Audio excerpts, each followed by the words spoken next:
Okay, so a little later than normal, but we are at session 111, which is Phase 3, Season 2, Episode 4 of our Mystara campaign. Online today we have Jeremy, who's still on mute. There we are. Yeah, okay. I just say, good evening. And I thought, where's the button? Good evening, all. Yes, I'm Jeremy playing Dimitros, the Goldaran, gay, wise man, generous soul, out to help the world. By providing the knowledge and experience that the world needs to get through it. It'll just be simple if I always find Dimitri. Could be worse. Everyone could be following Dimitri. Hey, the world would be in a wonderful place then. Well, you were Emperor for a time. Indeed. I'm surprised you didn't introduce yourself as Emperor Dimitri. Well, no, he did abdicate from that role because, hey, his skills down there were no longer necessary at that point in time. I'm sure they've screwed themselves up again by now and it's time for him to go back and fix it, but hey, it's the hollow world. He'd rather not be there if he can avoid it. So definitely worse. And being Emperor just meant you were stuck down there. Yep. Next one we have online is Martin. G'day, I'm playing an elf Kenzai monk.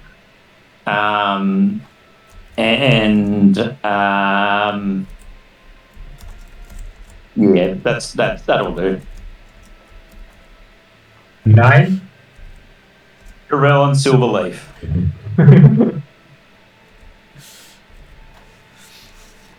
Yes. Doesn't sound very halfling. No, I kind of changed it all at the end of the Hollow World campaign. Yeah. It is interesting telling everyone you grew up in Hollow World from a elf to a halfling, from a halfling to an elf. Yeah. Okay, so last session you had what did we have down for last session? May as well switch over to that. We have notes for that. Yes, you met with the gnomes with my terrible spelling, and they said they needed replacement parts and had 3 places they believed it could be found: in Thothia, in Mitsushima, and in Blackmore.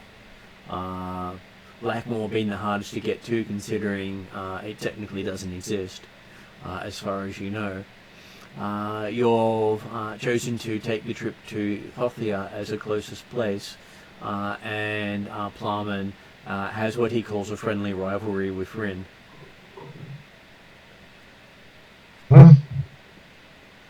And you meet the Pharaoh and his queen, and the queen offers them assistance and a personal meeting with the Pharaoh if they can survive the test of the maze.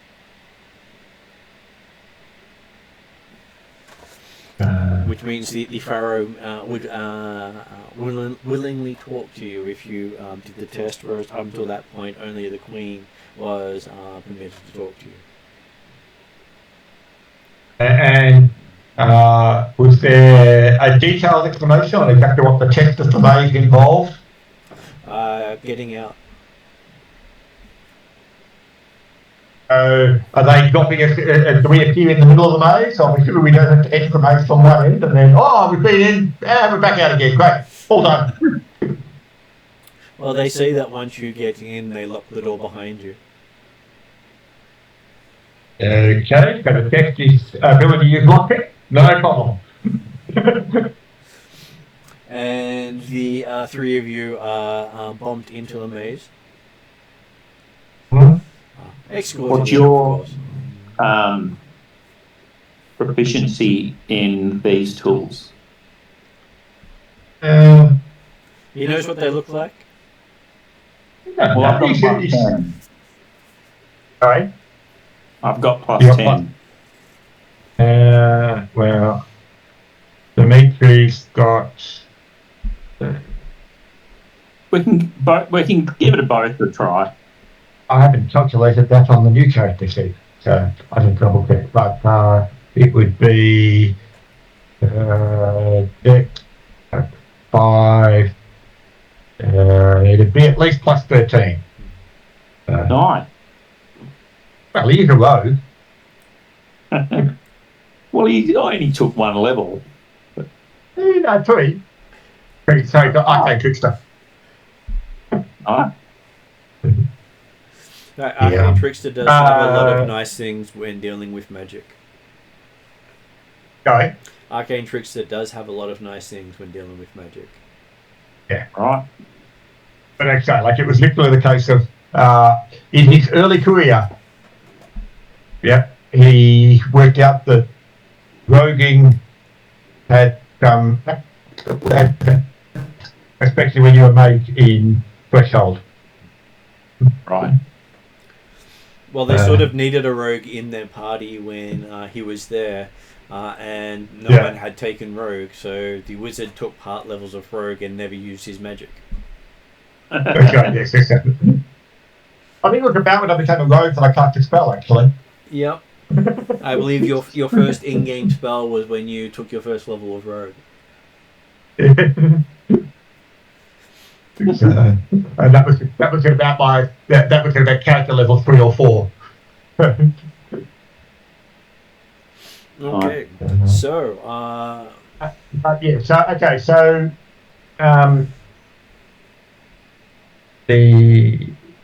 so what do we know about this labyrinth and the expectations? there is a Minotaur. Were there any stories or details that were talked about before we got thrown in? Just that getting out is the test. Okay. And was there indication that there was a way out that was not the same as the way in? That, they said, was for you to discover. Okay. Because presumably it would be set up as a one-way door. Because otherwise, it may not be so much for a test. But that doesn't mean it couldn't be confirmed. Hey, it is definitely a test of intuition. If people go, oh, I've been letting this door, I'll go out the other door, and not realizing the only exit was behind you. Yeah, okay.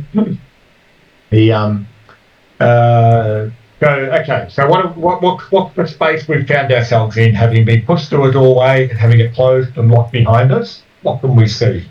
Okay, you see a 5-foot passageway leading off to the west, and behind you see a entranceway being closed behind you. As it closes, you see there are no keyholes or holes in the door whatsoever, as it is sealed behind the rock. And whatever light source you have, you carry with you. Okay. There is no and what's the door? What's the door made of, and the walls made of? The walls seem to be made out of granite, and the door itself seems to be out of brass, copper, and some other metal.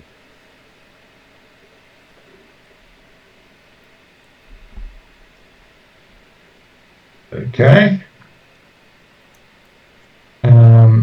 What?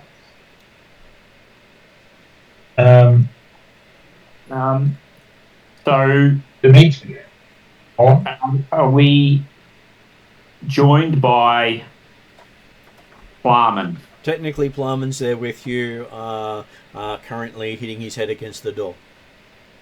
Well, that's fine. As long as he's a meat shield, that's fine. Yeah, but hey, the enemy's probably not coming through the door at the best of times. Make sure to be on the other side. Maybe. Yes, to make sure, actually, quite Simon, and you wait over there, and I'll see what I can do with the door. Okay.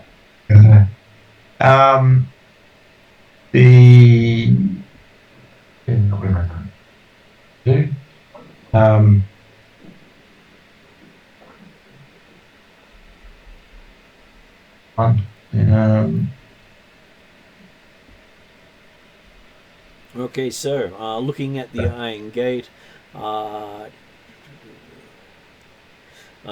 in the ceiling above you is various peepholes that can be sealed from the other side. Mm-hmm. So you think they can watch your progress without having threat of stuff happening to them. So if you could turn into a tiny insect, you could possibly pass through one of those slits. Yep. Yay for a druid. But indeed. Well, Dimitri will examine the door closely. Mm-hmm. So looking for any mechanisms and things like that he might be able to put his teeth back through. But more importantly, functioning it, and then using his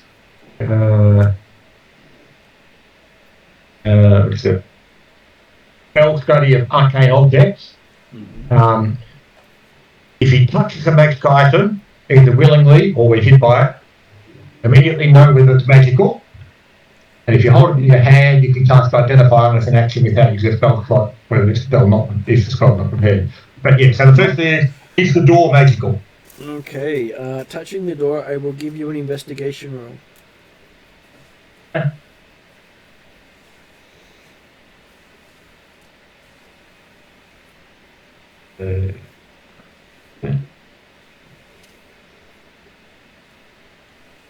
Possibly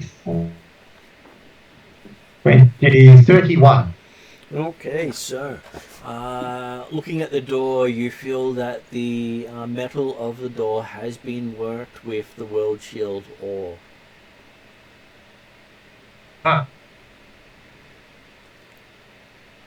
It's potentially in the walls of the maze as well. Mm-hmm. Which primarily, basically, the World Shield or absorbed magic, And or actually nullified it. Nullifies magic completely, so magic won't teleport in or out or manipulate it in any way. Yeah.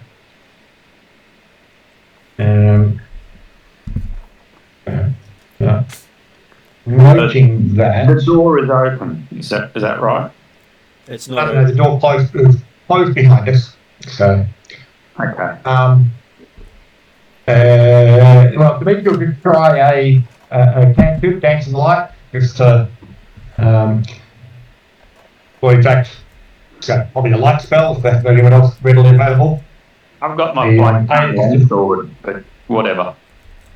Yeah, no, the Dimitri for the idea is testing to make certain if they're surrounded by a World Shield ore, it probably means magic won't work on the walls or through them, but I just want to double check that magic works in the labyrinth itself, like you can cast a light spell. Okay, yes, your spell does light up. You do think an area effect that you cast will probably be counterspelled if it envelops the walls. Yep.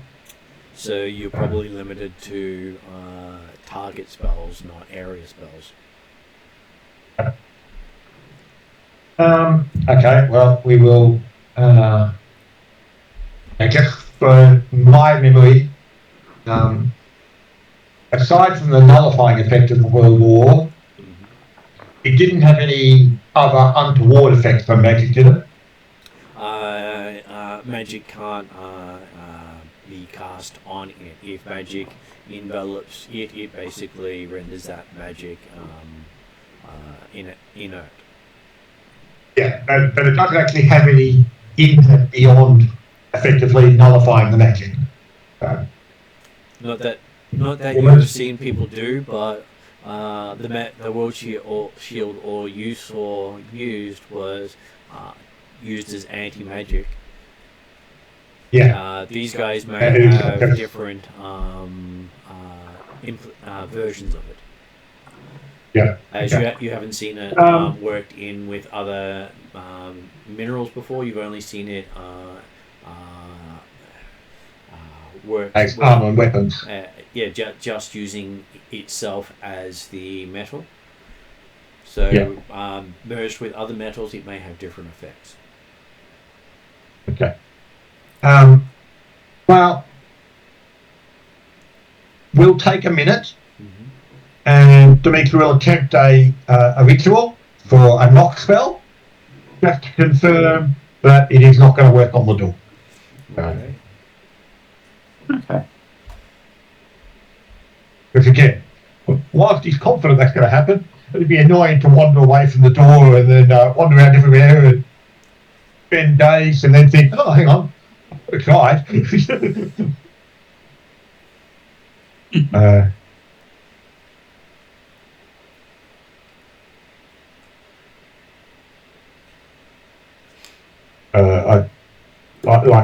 I'd have to double check if the knock has got any rolls or anything like that associated to it, but I'm assuming for the purpose of this, the knock does not work. No, the knock does not work. The spell does not. The spell can't find a target. Yeah. And I'm assuming also that with that investigation roll, when I discovered that it had world guild ore through it and things like that, I also did not find a keyhole or other mechanism that I might try and pick the lock with. You do find runes that basically say find the lever and pull it. Find the lever and pull it.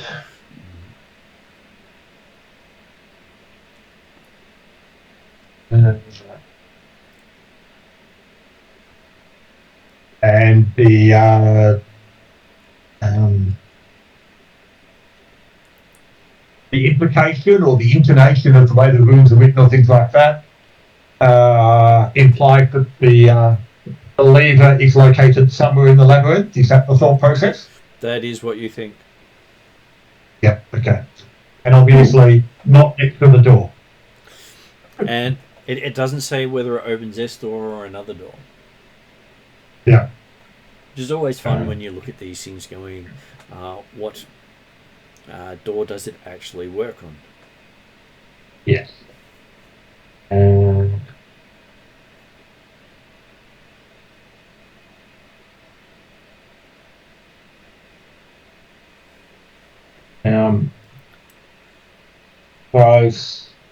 So I look at Dimitri's attributes and things like that.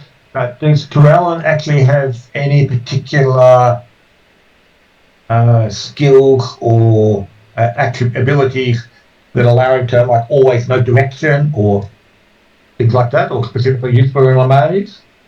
I don't have any. So I've got the alert feat and sharpshooter feat, but that doesn't look like they provide any advantage on knowing my direction. Yep, But okay. I was just going to say turn right every time.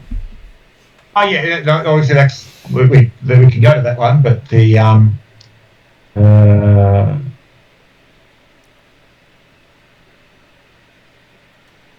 and obviously Dimitri's eidetic memory is going to be useful.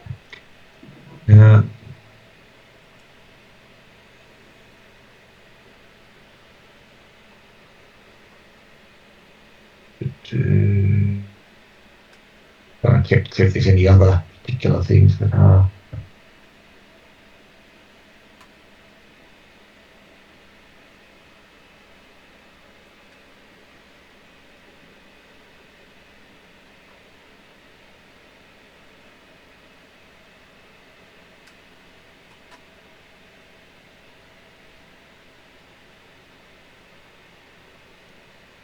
Not find any particular of those.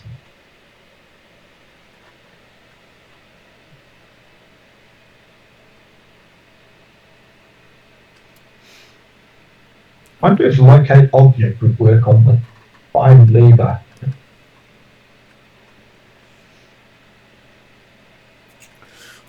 No, you don't think locate object will work on anything not in line of sight? Yeah, because it would get run into the world's field object. It is definitely a test of skill if you can't use magic to bypass everything. Yeah, certainly as a player and as a character, he's not expecting it to be that easy, but that doesn't mean you should try out the easy ways first, if they were likely to work, or they were potentially going to work.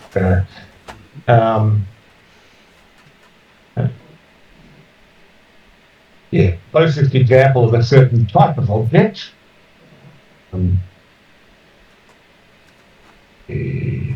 But anything that's a blade in the direct path between you and the object, he's unable to find it. Yeah. And so that certainly nullify that effect.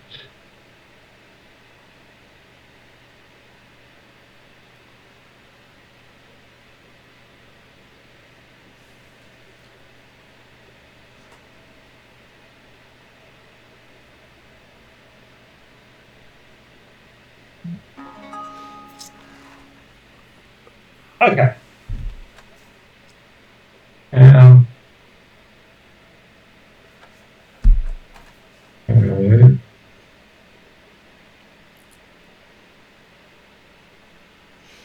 Okay, so you have one path before you. And Demetra would pull out his compass and get an indication of where that path is going, which direction that path is going. Okay, so pulling out your actual compass, you recognize one of the other properties of World Shield ore.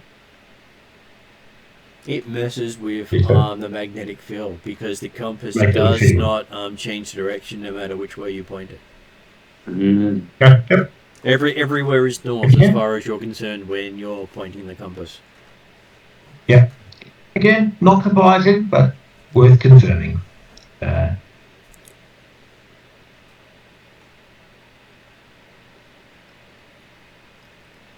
But before entering the maze, you did get a which way is which, so you know that the path does currently head west. Head west. So we entered on the east, so an east side of the door type stuff. You went you went south into a door, and on the other side of the door, the passage is a passageway that heads west. Oh, okay, right. And how far does the passageway go?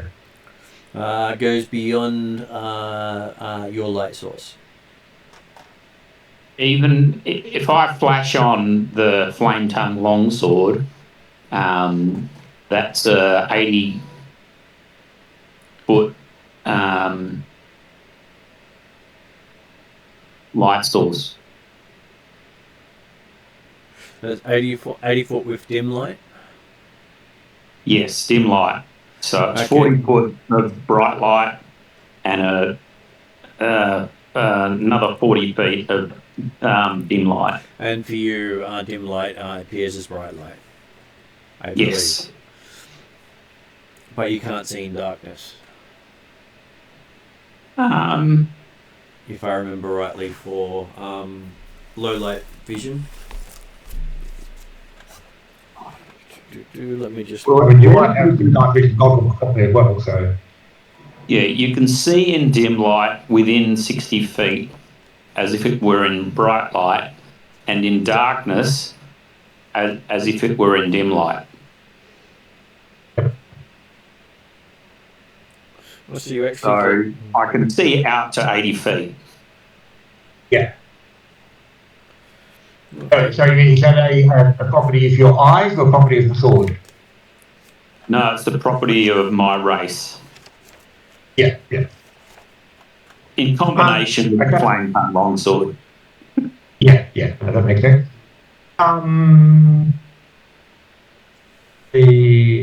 Okay, well, we will head westwards, obviously, keeping an eye out for levers and any other unusual aspects of this corridor. So does your character have dim light? Sorry, dark vision at this stage, Martin? Yes, well, I can see in dim light within 60 feet, and in darkness as if it were dim light. However long the corridor is. Okay.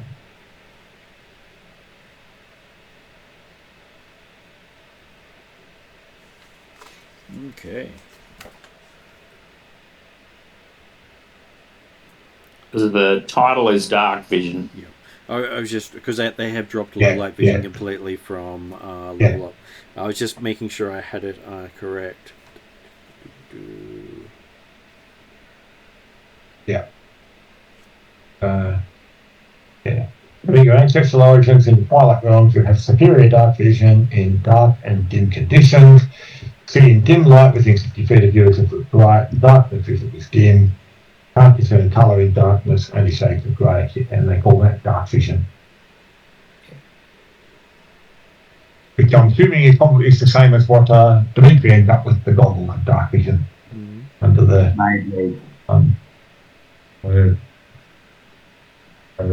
what is it? the upgrade, the level up. Okay, so yes, which means you would see bright out to 60 feet and 20 feet of dim light from your sword.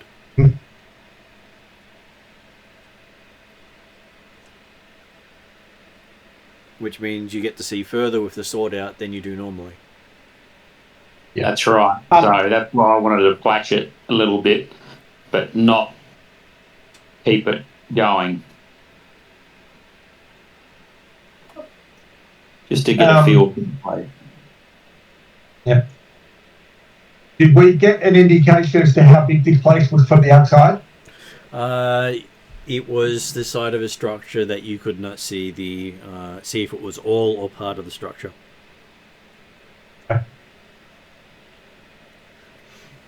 But the wall itself was over 400 feet in length. Okay, yep. So it could be all of that or none of that. Yeah, no, they brought the idea that if we find ourselves travelling for thousands of feet, and there's something odd going on. Yep. That would brought the idea of, yes, if we had an indication of we went into a room or into a building that was only 20 feet by 20 feet and we've travelled for 70.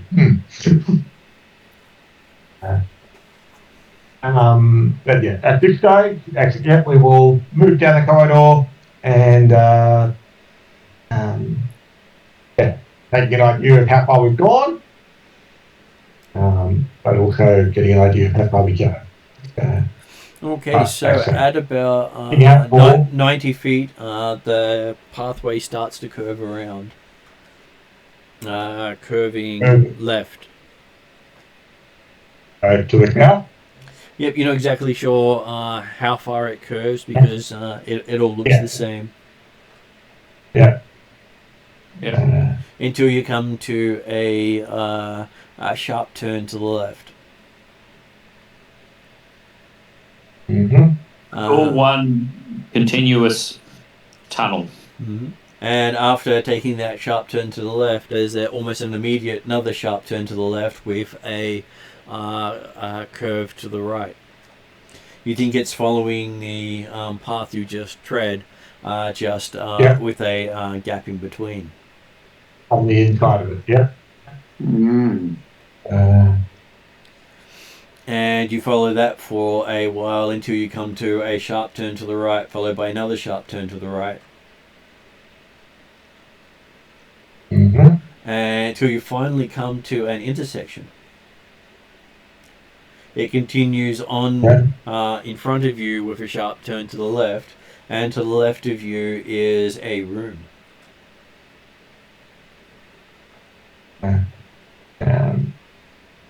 The distance to this junction, did it feel like we'd gone, we were still inside the original length of the passage, the first passage? Yeah, you don't think you walked all the way back to the entranceway. Right. Okay. And then, so it then turned left and into a room. How big's the room? Or is there a doorway? There's no doorway. Looking in the room, it is a 15 by 15 foot room with an exit on the left side closest to the door, to the entryway. Well, I stand by my let's turn right every time.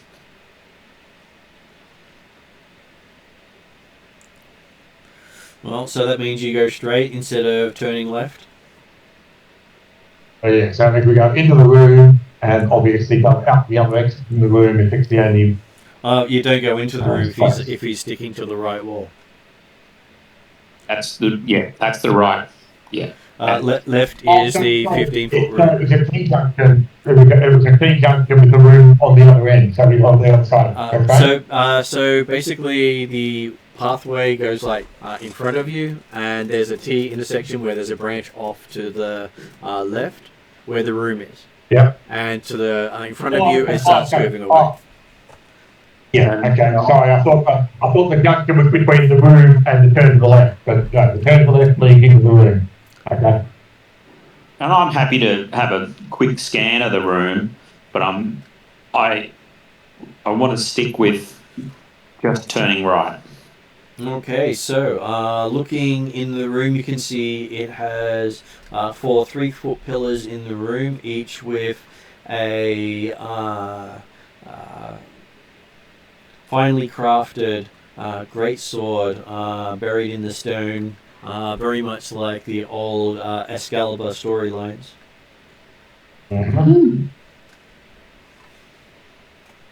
And all 4 of the pillars have a sword? Each of the 4 pillars has a sword.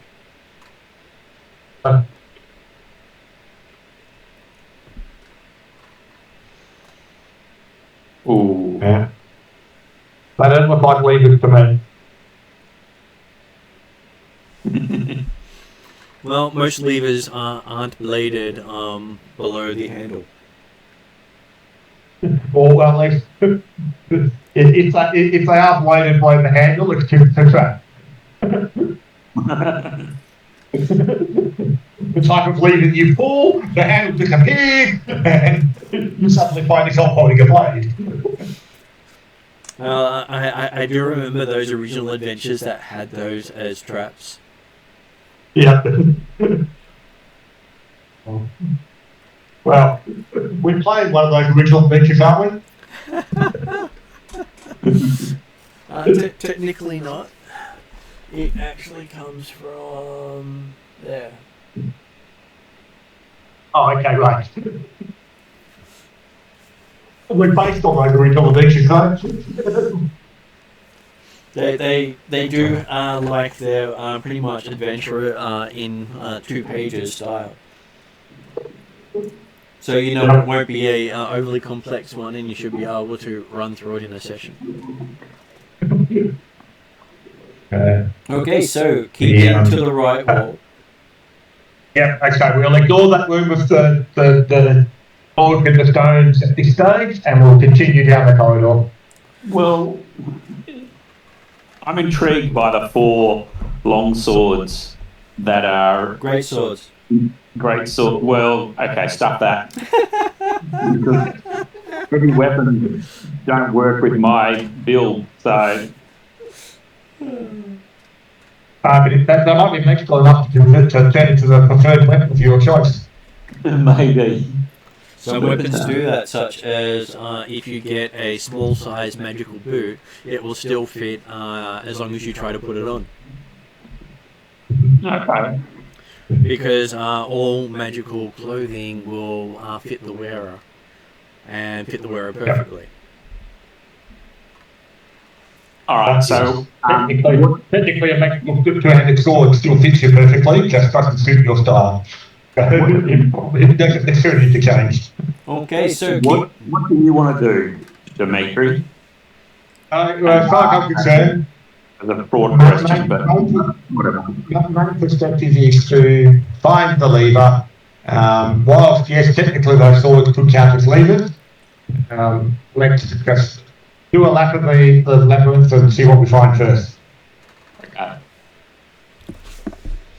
So we will leave the sword for the time being and go back to the original corridor we're in and continue down that corridor.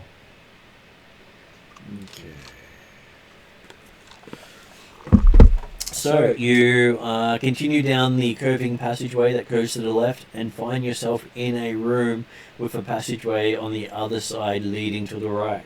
Inside the room you see a headless body of a man lying in a pool of fresh blood.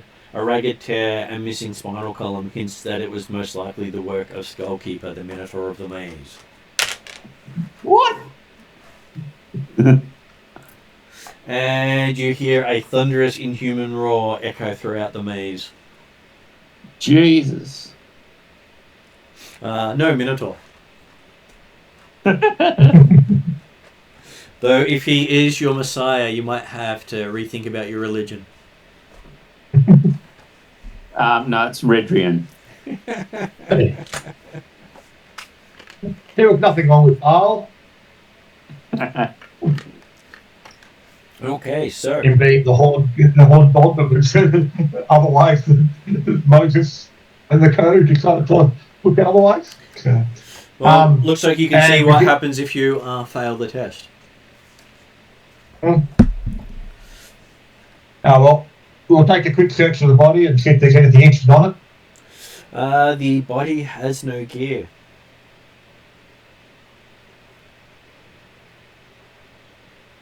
So either the Minotaur looped the body afterwards, or they lock the Minotaur up briefly and they can run in and clear out the bodies. Well, you'd like to think if they're going to do that, they'd actually move the body as well, but hey. Maybe they leave it for nutrition. Mm-hmm. And obviously also to create atmosphere for the next people to go through. Okay, leaving the only exit from here. You come almost immediately to a T intersection where it branches to the left and goes straight ahead. To the left and go straight ahead. So the right Okay. all continues straight. Yep. Looking down the left corridor, just to make it doesn't make it at the end of the room or anything like that. It does not. There is a second passageway looking down the left passageway and what appears to be another room further on. Okay. Yeah. Right, we will continue straight. Avoid that left passage for the time being. Yeah.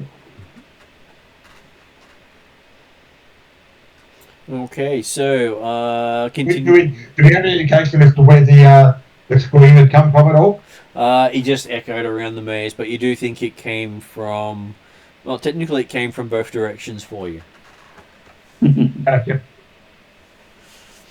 Which makes you think the maze is not a single path, which is a Yeah. nice thing for most mazes. If it is a single path, you know you have to meet every challenge. Mm-hmm. Yeah. But yeah, well, and also the fact that we had the challenge while we were in the room with the body. There was only one way for it to come anyway. So, but yeah, okay. So we continue down the passage that doesn't lead to that second left passage and the room. Yep. And it does a sharp turn to the left, and after that sharp turn, it curves to the left, and then a sharp turn to the left again, another sharp turn to the left, coming back on itself, and you see you've come back to the room you could see from the other direction. Okay. So effectively, we've come. If we hadn't gone down that left passage to the room, there was a second left passage off. Yep. We've effectively just gone through that dog leg type stuff. Is that right? Yep, you've basically come to that room from the other end. Oh, okay. From the actual room at the other end. Okay. Yep. You can see the passageway on the other side of it that you saw, and the T intersection that you were at. But you also see blood everywhere, with hoof prints leading off in a direction you hadn't seen beforehand. So there is a third exit from this room on the right side of where you came in. On the right side of where we came in. Yep. Makes sense. There's also 4 pillars here. Each of them has a khopesh sticking out of it instead of a greatsword, which is the curved blade of the Egyptians. Yeah. How recent does the blood look? It still looks fresh. But then again, there might be some magic on the maze, keeping all blood fresh, just to creep people out further. Yeah, certainly, yes. There've been none of the information that we picked up, or from people, gossip and things like that prior to coming in here, implied that the maze had been used at least that morning or anything like that. Is that right? That is correct. Yeah. Okay. Well, I don't know the other two, but Dimitri Elaine to not step in the blood, just hey, a bit icky. Why waste the rest of the education? Yes, you wouldn't want to be wasteful, would you? Yeah, Well, I'll dip my finger in it and taste it. It does taste like blood. Ooh. There you go. And Extra information. the corridor that leads off to the right, that we haven't looked at yet, how far does that tend to go? It heads off at least 15 foot before it branches off to the left, and then continues on beyond your sight. Right. And you see coming up that corridor a group of 2 humans in what looks like peasant's kit. Okay. And how far away are they from us right now?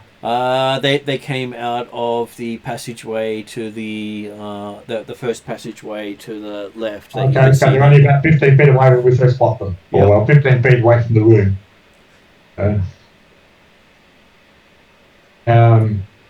And do they react to us per se? They call out a friendly greeting. Oh, nice. They ask you. They ask if you've found the lever yet. No. They're hoping that their team is the first to reach the exit. And this is the first time we hear teams involved. Yep. And when did you enter the maze? They entered the maze about 10 minutes ago, they said. Okay. Which is probably about 5 minutes before you entered. Yep. And can you describe the entranceway that you came through? Yes, a big door that sealed behind us with no way to open it. And in writing on the door, in fine print, it says, find the lever. And what about the surrounds of the door itself? Like, is just basically trying to get the idea of, hang on, did they enter in a southward direction and then immediately up in a corridor that was heading westwards, or did they come in from a different door? You have a feeling they came in through the same door. But a few minutes after us. Yep. No, they went in 5 minutes before you. Oh, before I saw you. Okay. And they do say that if they can get to the exit first, they're pardoned for all their crimes. Have we been given the same deal?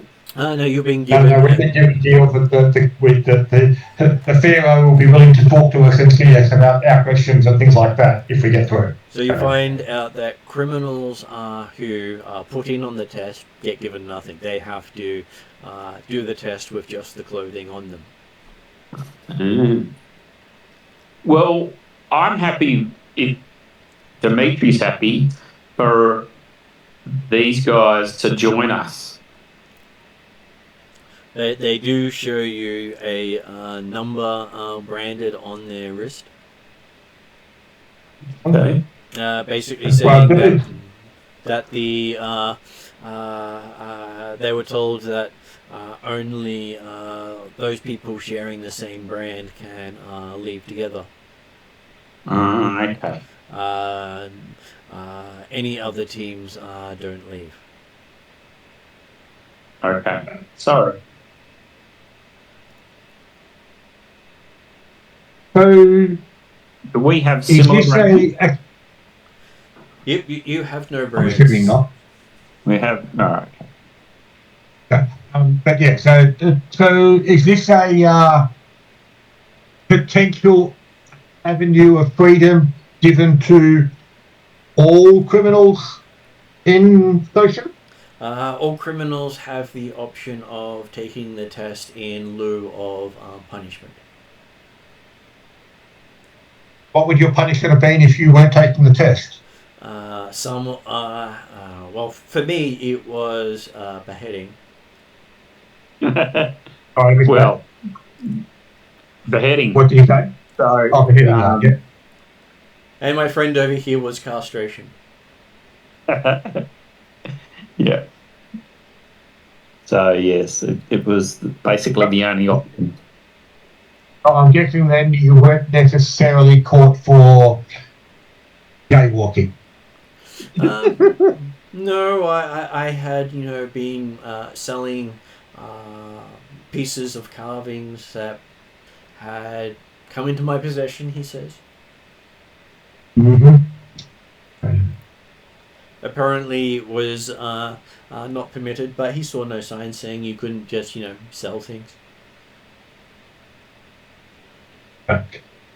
Well, so I can fully understand that you're in the position that you wouldn't want to team up with any others who are trying to win their freedom like yourselves. But we're not here to win our freedom. We're here more as a tourist attraction and just to wander around. So you're more than happy to accompany us if you wish. Well, it would probably make it easier for us, they say. Okay. What can you tell us about the way you've just come? Well, we ran into this large Minotaur that seems to be able to run through the maze, and he grabbed the third member of their group and in front of them pulled the skull out of the body, including the spine, in just one yank. I think we saw him. We're technically still in a room full of blood at the present time. I'm assuming the body on the ground actually had his skull and spine still did it? No, that was the room you walked through earlier. It's to the north of where yes, you it are. was. Yep, sorry, yes. The room we're in at the moment is just a complex sword. So yes. Yep. This one is just blood smear with hoof prints. That's right. Yeah, that's right. Anybody? That's what I was thinking. So, in which case, then, have you been in this room? This where your companion got found? No, wasn't this room. It had didn't have any pillars in it. Yeah. Actually, it had one pillar in the center. No pillar at all. It's trying to look at the artwork makes it hard sometimes. No pillar. So it's the only room you've found so far that had blood and no pillar.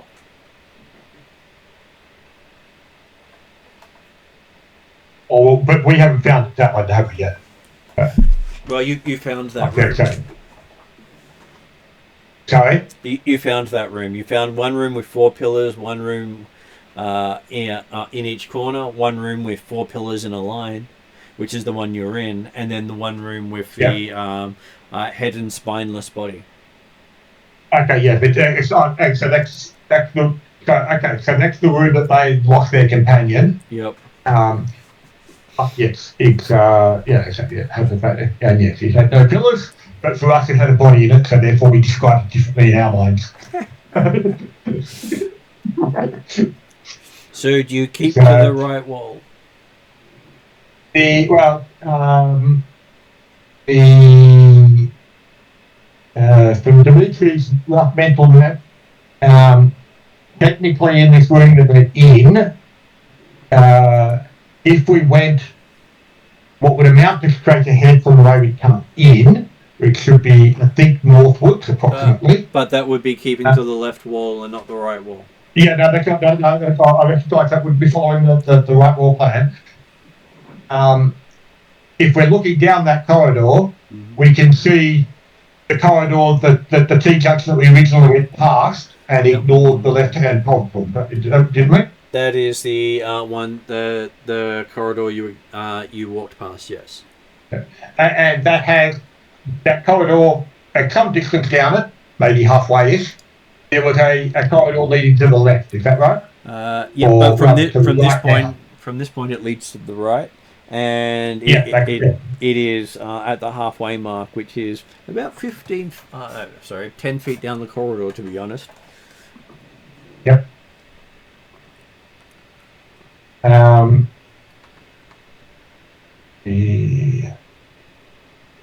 Right.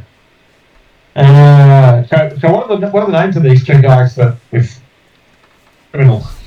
Okay, so I'm happy to go with C1 and C2, but if they've got names, that's always nice. Okay. We don't mean to stump you, Martin. Brain not always working, so come up with name of C1 and C2. Okay. Barry and Larry. Charlie. Okay, Harry and Larry, that'll do. Not really Egyptian style names, but they will go with that. They're the westernized versions. Yeah. It nicely translates to that. Yes. So, from Dimitri's thought process and if you get the chance to talk to the others in the meantime to confirm they're on the same wavelength. As far as Dimitri's concerned, these are definitely meat shields, and there's no reason that they necessarily need to be with us when we're actually exiting the maze, as far as Dimitri's concerned. And you have many language you can discuss that in which they can't understand. Mm-hmm. Well, probably Ethagarian, because they're probably one of the few ones that. I don't know that one. I can understand it, but I can't speak it. Yeah.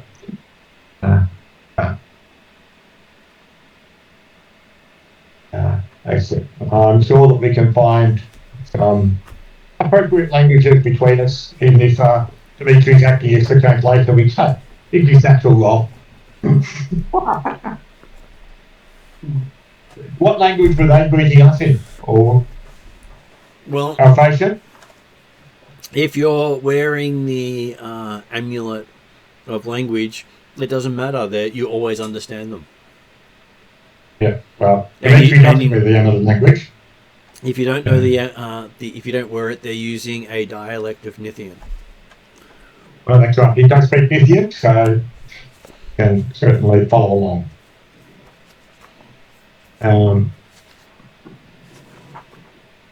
But that also then means that, yes, if Dimitri meets you here to go into Planen, then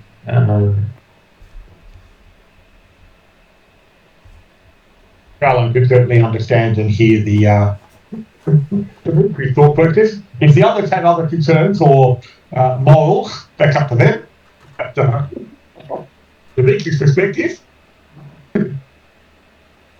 he's not necessarily worried about if they get out of here alive or not. And probably more on the not side. Well, I'm neutral good, so whatever. So I do have some residual goodness about me, but whatever. But you would also something that if you listen carefully to what Dimitri said, which obviously you should always do, Dimitri never actually said he was going to take them out. He just said, "Oh, you're welcome to come along with us for the time being." He didn't mention anything about getting out, outside of the fact that, hey, from our perspective, it's not an issue. But we're here as tourists. Okay, so do you stay to the right wall as planned? Well, Dimitri's keen to actually look down that, go the 10 foot down that corridor and just take a look down that passageway just to see if it's likely to lead up to or connect to the corridor that Harry and Larry had just come out of. Okay, So therefore it doesn't feel like, from Harry and Larry's perspective, they're not actually doubling up on themselves immediately. Although they might have gone this way, I don't know, it was the other room. It does look as if it leads to the room they just came out of. Yeah, okay, so basically it's a corridor that leads along for a bit and then turns right and joins up to the corridor that we were looking out of the Copex room, is that right? That is correct. Cool. In which case then, we will continue down the corridor that was off to the right of the Copex room, following as if we stuck to the right-hand wall. Okay, going down about 15 feet, you can see the entryway they came in, and just in that entryway is a headless corpse lying there with a cleanly cut neck. Is that Okay, so your friend or? Oh no, that was one of the other maze runners, they say. Okay. And when you say, go on. And that they do then pass on the rumors that they've heard that the only currency of value in this maze are heads, either yours or someone else's. So the idea being that someone took advantage of the currency by going on. What advantage does it present? The well, Minotaur doesn't potentially- take your head. Essentially, that's right. Okay, if you offer a head to the Minotaur, then the Minotaur doesn't need yours. Oh, okay. Which would explain why this corpse had its head chopped off by a blade, as opposed to ripped out by the Minotaur, so that potentially someone might say, "Hey, Mr. Minotaur, take this instead, and hopefully don't come back for me later." So, when you started the description of that, Martin, you said we come to the entrance that Harry and Larry came in by. Yep. You don't mean the entrance to the maze, or No, the entrance that you saw them entering the corridor. Yeah, just like that corridor, the corridor they come from. Yeah, happy with And that. you can see further down that the corridor that you're in, about 40 feet down, is a pile of blood at another entryway. Okay. And there is a bit of light flickering from that doorway. Okay. So about 40 feet away, probably of the order of 60 feet away from the Popex room, there was another pile of blood. Well, actually, no, we went past one headless body, and then we found another bloody pile near an entranceway to the left or right or straight ahead. Walking past the severed-headed body is the entryways to the left, and it continues on past that one. And at the entryway, it comes to a T intersection. So 20 feet past the entryway, it comes to a T intersection. So you've got 2 left passages and a T intersection along that passageway. Oh, okay, 2 left passages plus a T going left and right? Or? Yes, left and right at the that ends this passageway. Yep, okay. And so looking down the 2 left-hand passages as we walk past them, the first they just appeared to go for... The first one went for 5 feet into the room with the severed-headed corpse. Oh, okay, yep. And the second one has a fire pit in it. After a 5-foot passageway. Another room, is it? A room up a 5-foot passageway. Yep, with a fire pit. Mm-hmm. Is that fire pit currently lit? It and that was is. the flickering light we saw? It is lit and flickering. And yeah, and at that junction which leads to the fire pit room, that's where there was another body, was it? Or a pile of blood? There's a pile of blood, no body. Right, yeah. Okay.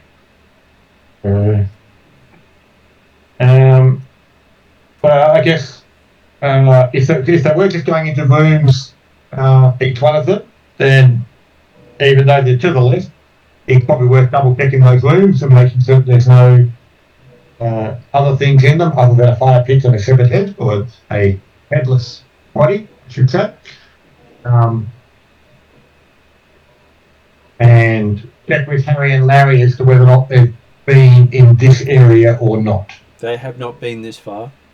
And looking in the room, you see the fire pit drops down 15 feet with the flame white hot flickering up and out of the pit. The floor around the flame is a pile of skulls. I was about to say, are we smelling burnt flesh in this area? You do not. But the flames seem hotter than natural flames, and there doesn't seem to be any mundane source for the flames. Yep. Yeah. But now we know what the Minotaur does with the heads. He uses them for marshmallows. And you can see there are 4 pillars around this room. Each of them has a what looks to be a short sword in it.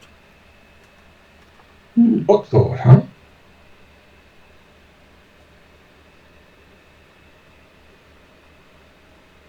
There were no pillars in the severed head room, or the headless body room? You hadn't gone and looked in it. You just saw it in the entryway. Oh, okay, well, certainly, yeah, the intent will be to have a look in that room as well as we go past.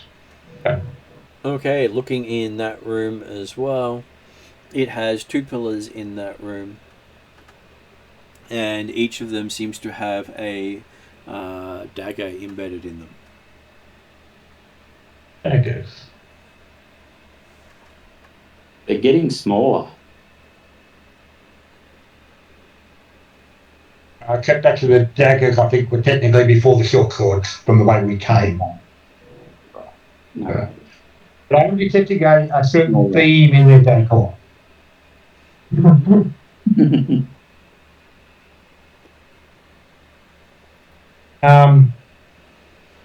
Looking at the skulls in the fire pit room, are they, I guess, how many non-human, as in non-Lithian descendant, are likely to be in there? You don't really think there are any non-human skulls down there? Right. So they don't get many other tourists wandering down for their tourist attraction aside from locals. Pretty much. Okay, well, we will continue on to the T-junction and take a look down both passages, but presumably we'll head towards the right-hand passage. So the right one goes 10 feet and then turns right again, whereas the left one enters into a room where you can see a statue of the pharaoh. But that's a 10-foot corridor to the before you enter the room. Okay. I don't look at the room just for this stuff. Yeah. We'll look at the pharaoh room. He might have a lever on him. Okay, in the pharaoh's room, you see the pharaoh is facing the queen as a statue of each. There are sickles in the pillars, or 4 pillars of that room. How do we know that they're sickles? The sickle is quite obvious in the curved blade. Okay. But I mean, all these weapons have been stuck in point first, is that right? Yep, point first. As opposed to handle first, yeah. Right. But yeah, so I'm assuming that each of the weapons aren't necessarily going deep into the stone. They're just otherwise it can be hard to tell a short sword from a great sword if you can only see the handle. The handle obviously bigger on a great sword, but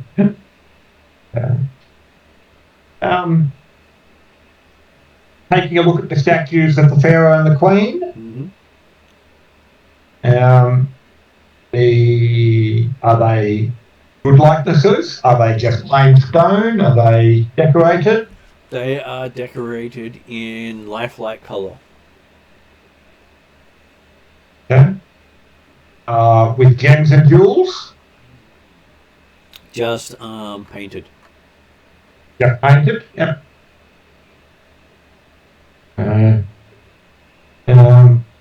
Well, eventually we'll take a look and see if you can find any hidden compartments or anything like that. Starting on the pharaoh, then move to the queen. And while you're there, coming from the passageway, having a passageway on the other side of it, enter another 3 runners. Both looking, all 3 of them looking a little worse for wear. One of them carrying a 7 head. Jesus. Sorry, so where did they come from? They came from a passageway in the opposite side of the room, but opposite the queen instead of the pharaoh. Was that passage obvious when we first walked in, or was it a passage that opened? It was obvious when you first walked in, as there is another passageway leading from where the pharaoh and the queen line up. So behind the queen on that point, and the passage you came in is the only one that points directly at the pharaoh. Okay. So are they friendly? That they do wave greeting. Okay. One of them using a 7 head for well, wave. paraphernalia.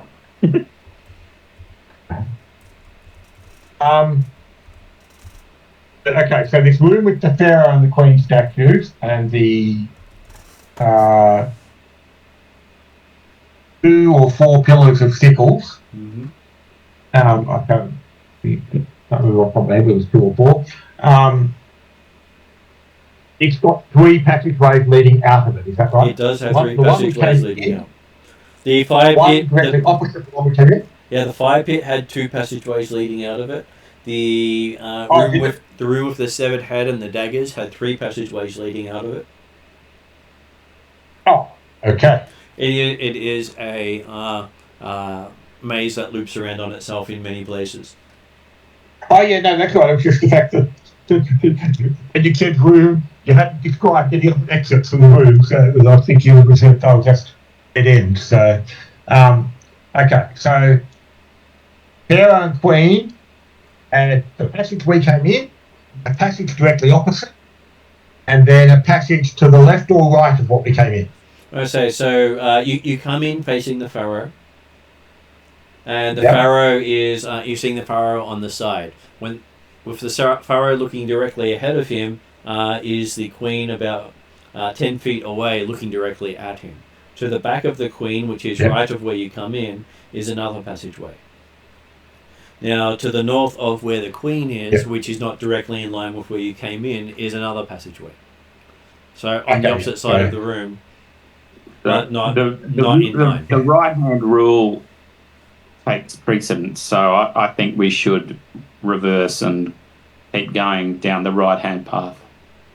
Yeah, happy with that, but I just want to check in my mind we're going through it. So they're coming into the Pharaoh and Queen room, and a passage to our right and a passage that was on the opposite wall. Mm-hmm. Coming into the severed head room with the daggers, we had a passage on the opposite wall. Well, you had a passage. You had a passage on the left far wall, and you had a passage on the far wall at the far right. Opposite wall, off to the right of it. Okay, yep. And the fire pit room had a passage on the opposite wall. Is that almost right? on the opposite wall, enough that you wouldn't have seen it going straight in, but it was on the other side of the fire pit. Not as obvious unless you explored the room. Well, so the intent was we had actually gone into each of those rooms to have a look at them. So obviously we're going past the rooms because that would go beyond our right-hand rule. So each room you explore is a dice roll. Yep. So coming back out of the Pharaoh and Queen statue room that we were in most recently, we will move back down to the corridor in the T-junction where we were originally, and take that right-hand passage that we didn't take initially. Thank you. Which then turns around to the right. So you take the bend to the right. After a little bit, it bends to the left and left again, and has a long passageway that then curves left, entering into a bloody chamber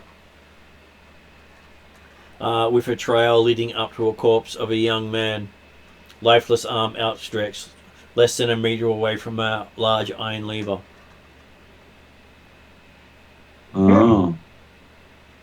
And is there other exits from this room? There are no other exits from this room. You have reached the first room with a single exit. Can you use your mage hand to... Unbeliever. Yeah, well, there's a couple of things I want to do before that happens. While I was trying to confirm what the corridors were on the other rooms, I suddenly remembered we forgot to actually then interact with the other 3 maze runners that walked into the Pharaoh and Queen's room while we were there. They went a different... Did you want to interact with them? Yeah, so did Colin actually want to interact with them per se? Well, it's always good to have heads who are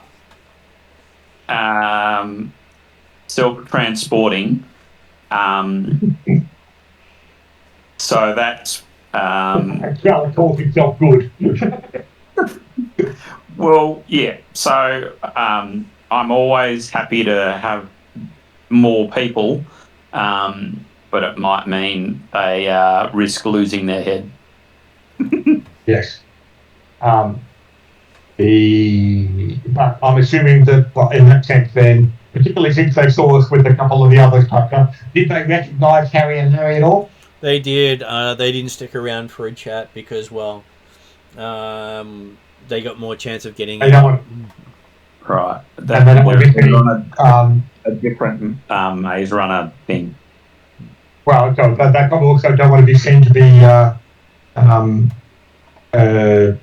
cooperating, because apparently they've been told they can't. So, which way out of the Queen and the Pharaoh and Queen's room did they actually go? Did they take went, the other passage that we? They went out the passageway that you came in, but they headed towards the fire pit direction. Okay. So we've come down. We've come to a room with a lever and a body that didn't quite make it to the lever. Yep. And behind you, Harry screams out as you see the headless body of Larry fall to the floor with a massive Minotaur behind him, saying payment accepted. As the Minotaur turns around and leaves. Please. Hey. I guess that answered part of the question I was about to say, which is when you see the leader, how to Harry and Larry in? Well, Larry loses his head.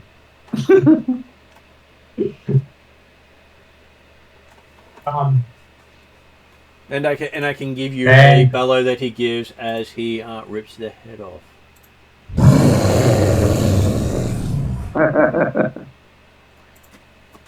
Yeah. So, well, like I said, what does this Minotaur look like? He looks like he defies the space he's in. He looks a lot bigger than the space. And he carries a gleaming axe. But the axe is over his back. And he seems to have ripped the guy's head off with putting his hand around the guy's head and just yanking him like a pool toy. And obviously can move quite quietly. None of us noticed him coming in. He as you see him walk away, he makes no sound. Yeah. Seems every time he kills, he lets out a bellow. Cool. Dimitri will stop Klarman from looking forward to accept the challenge. He'll hold a hand. Klarman, we don't need him. If he goes, well, that's not Dimitri's problem. So,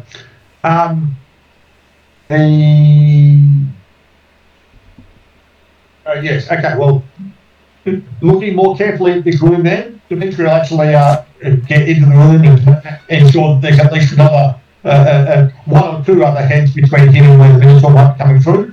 Yep. And take a closer examination of this room. He's not going to try and immediately pull the lever. But yes, when he does, certainly his first try will be via Maycan.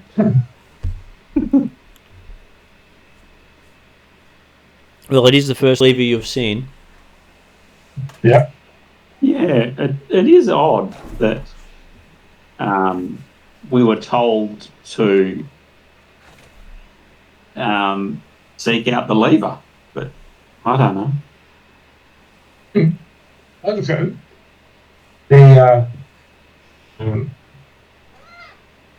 Dimitri's just thinking, well, it's generous of the Queen to arrange this support for us. Obviously, she's already on our side. Providing these payments available, much more convenient for us. But yeah, so looking around, does he see any facts or problems or concerns that are obvious or not so obvious? Give me an investigate.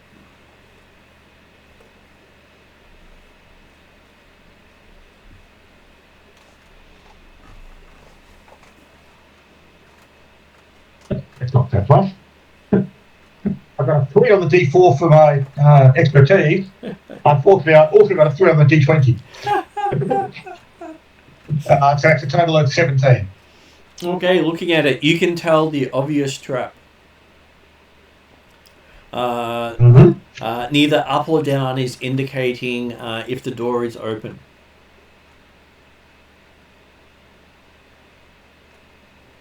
Okay, so the lever is currently seemingly in a neutral position. Oh no, and it appears that it could go up or down. He's currently down. Currently down. Mm-hmm. Okay. And does that mean the door's open or closed? Mm-hmm. And to be honest, it should be left and right, and not up and down, because that makes it even more confusing.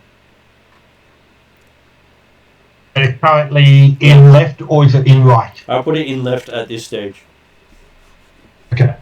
And the body that was reaching for it, there was actually a bit of a blood trail leading into this space, wasn't it? There was, yes. So is it the idea that the body was apparently injured before he lost his head? The body still has its head. Ah, okay. What? Not everybody apparently keeps their has their head taken when they die. Depends on who killed him. Or it might have depended on the fact of the he might have had a friend and they fought the Minotaur and one got injured before the other one lost his head.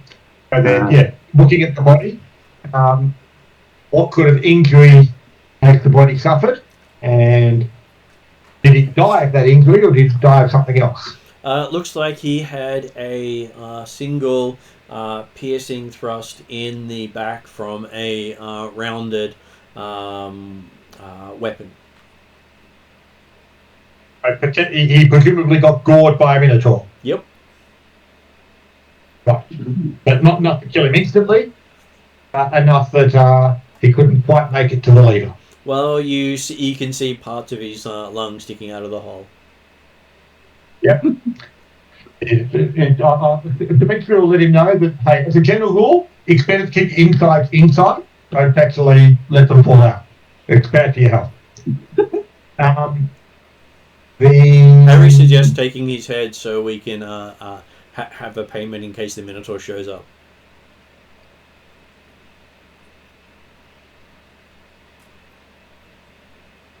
Do you not want to just pull the lever?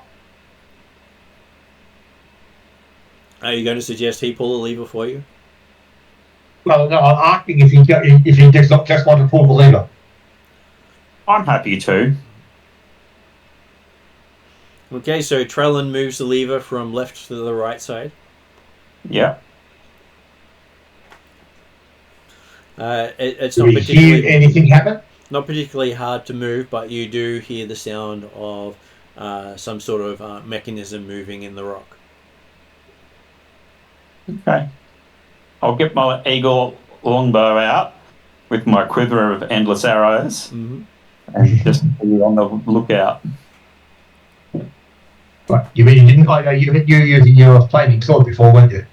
Your main weapon in hand. Sword, and now I swap to the longbow and quiver. Yeah.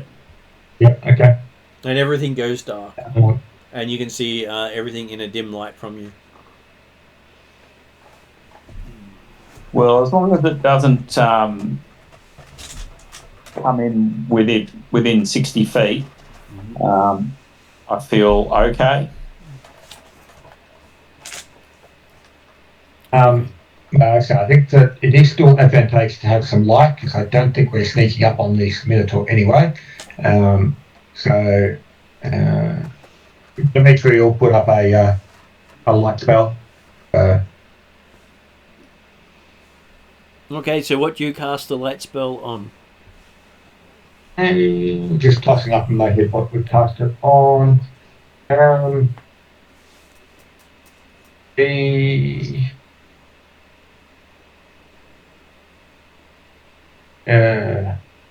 does Parman wear a helmet? I don't believe he does.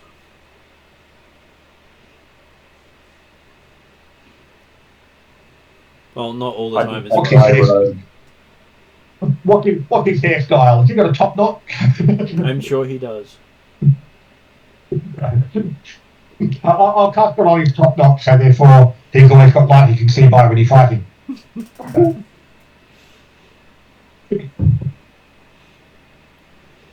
Yeah, because blinding the barbarian of your group probably not the best way to get through the maze. Not the ideal, so but okay. So this is the idea. The 10 clan that's above him, and so therefore, yes, he becomes the centre of the light source, and he can always see, and we can see around him if needed. And Plumman happily takes the head of the corpse. With that, but look, Dimitri was thinking he's happy for Harry to try and to say, yeah, you can take the head. But curious to see exactly how he tried to go about taking it off. He's got no weapon on him, except he has no weapon. He hasn't tried to pick up any of the weapons in the stones. He says he doesn't have the strength to pull it out. He had tried. He has tried. That's where they lost the. They ran from the Minotaur after trying to do so. Right. Okay, so in this room we put a lever, move to the right. Mm-hmm. And we heard the sound of movement of mechanisms and things like that.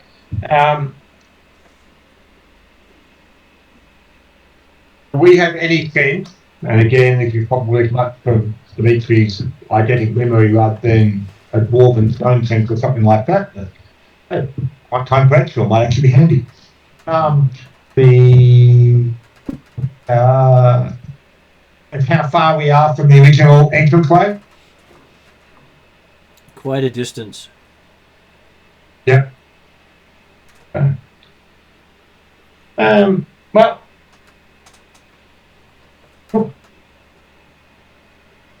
Though I did notice that I didn't see earlier that there are also 4 pillars in this room, and I would put long swords in these pillars. Long sword. Mm-hmm. That's my lucky longsword. Do you want to try with your one? Well, no, it's just my longsword is awesome. The weapon you would use if you would use the weapon. That's right. Aside from your flaming long cord. Dimitri has not found magic in any of these weapons. No. Okay. I believe the categories.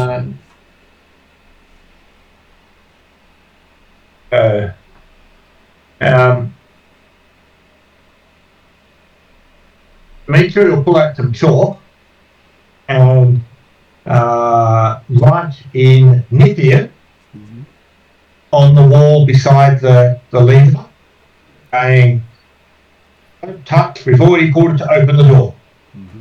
Leave to the right." Leave on the right side, I should say. And then you continue to follow the right wall?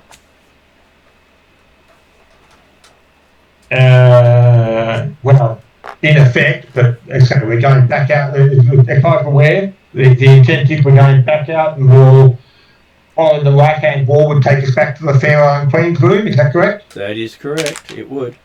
Yep. And then we'll take the right-hand passage off that room. Okay, as you go out the right-hand passageway, you seem to have triggered a trap.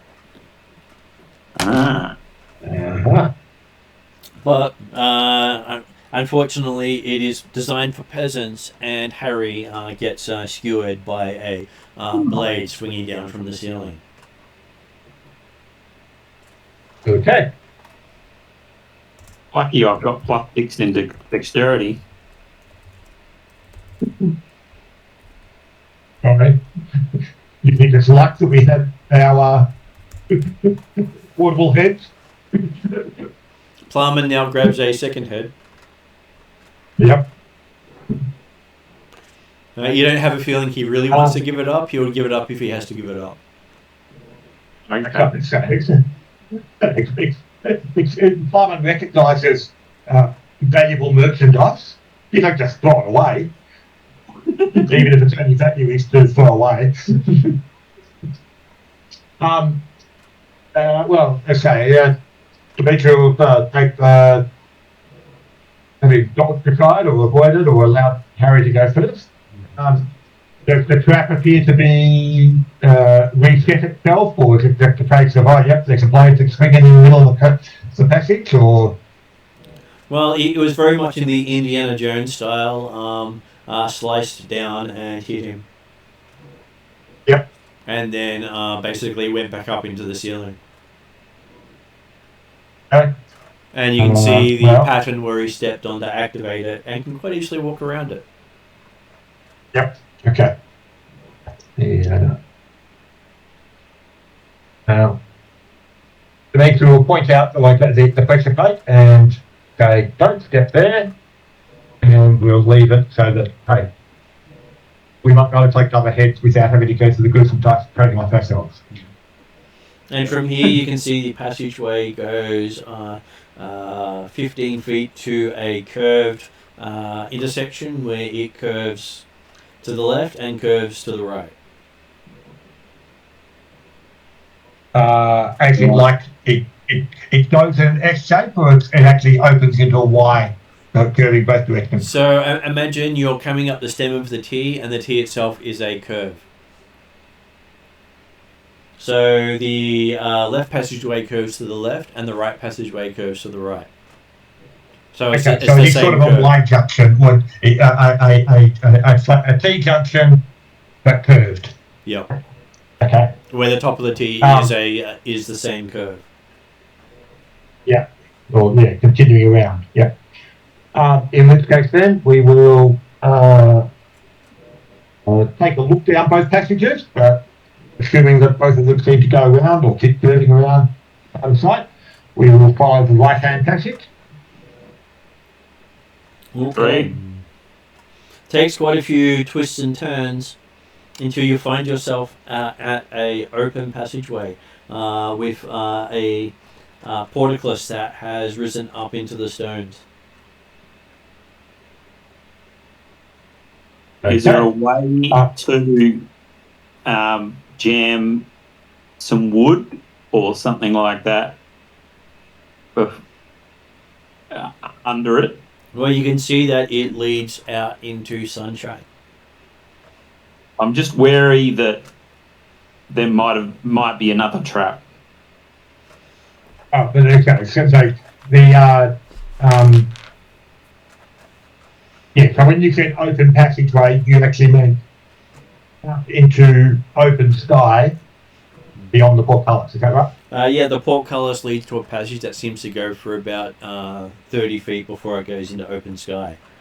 And you hear a plowman crying out in surprise as a Minotaur appears right behind him.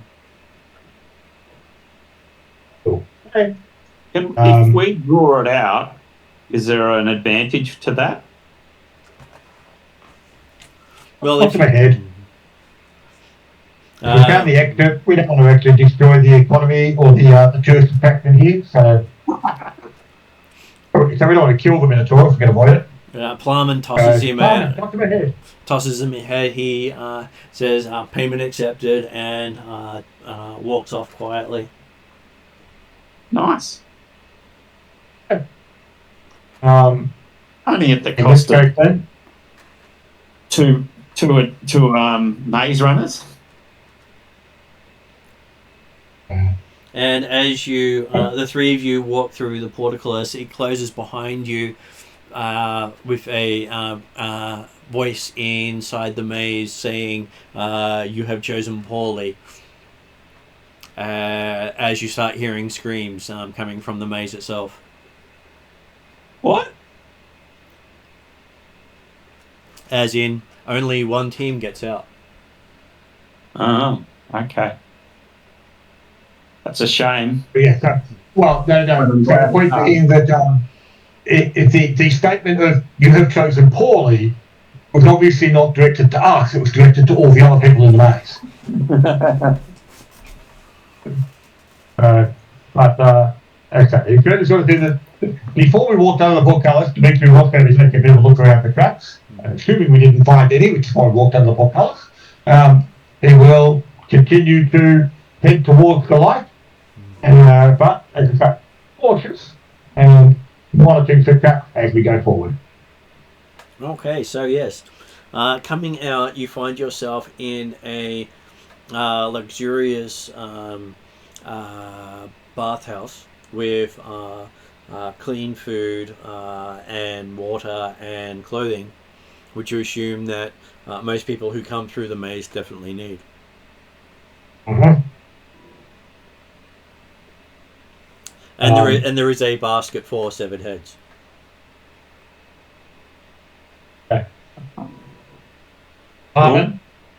We don't need to take it with us. We can leave it behind.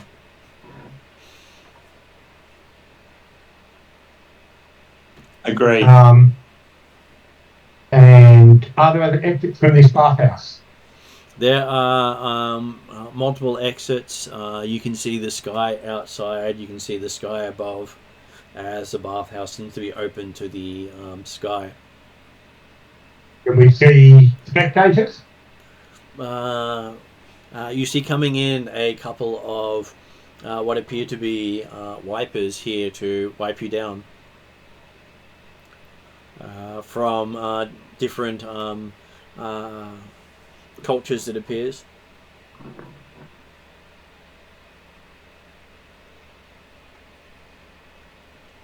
Dimitri will wave them off in his direction and say, "Not necessary, thank you." And if he has got any blood or dust or things like that left on his boots, he'll just clean up with simplicity station. And they have laid out some Egyptian-style nobility gear for each of the characters to put on. Yep. Dimitri will then talk to the others and say, "Oh, hey, yep. Considering we're probably about to meet the Pharaoh, it's probably good to put on, so have a good clean, good wash, and put on some appropriate attire." I only have grey robes. Well, I have two of them. So he'll be pointing towards the garments that have been put aside for you to use. Okay.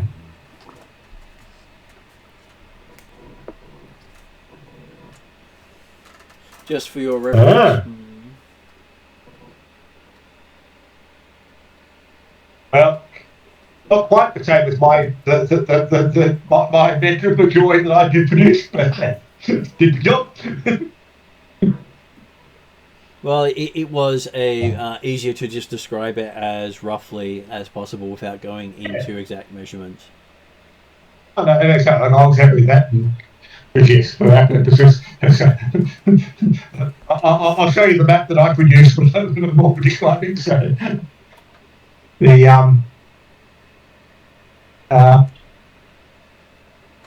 but yes, I don't know about the other two, but certainly Dimitri will partake of some nice fresh fruit or drink or things like that. Not that it was necessarily hard work or anything like that in the maze, but you don't want to prepare yourself prior to meeting the Pharaoh. Freshen up a bit. Okay. Is Crowlin happy to freshen up before meeting royalty? oh yeah. I don't think Warman would be, but whatever. Well, he's happy to be pampered. Mhm. Well, I'm sure Yes. from his belief, everyone else should serve him. Well, that's good. I mean, in a lot of ways, the Nithian culture of the slavery aspects is probably not too dissimilar from the important servants that the Great Khan would presented.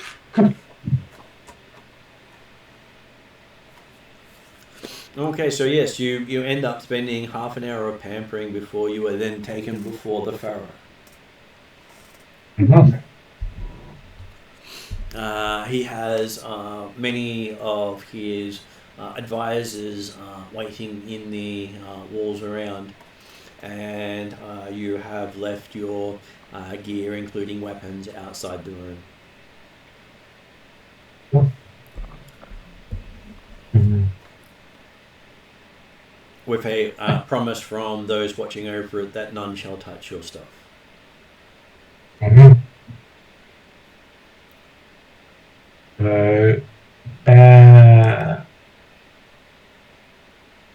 And now, yeah, so when he was talking to the Queen previously, he had noted that they spoke Nithian, but a different dialect of Nithian, but they were also quite dismissive of the original Nithian culture, weren't they? They were. As they see it as the those who failed. Yeah. But certainly Nithian was still the language of royalty, right? They call their dialect Thothian, but they understand Nithian. Yep.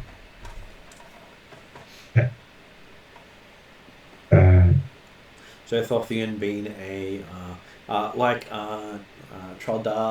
Traldalaran is a similar language to Traldar. Yeah. Just that it's done by the descendants. So Thothian is the same as exactly the same. Yeah.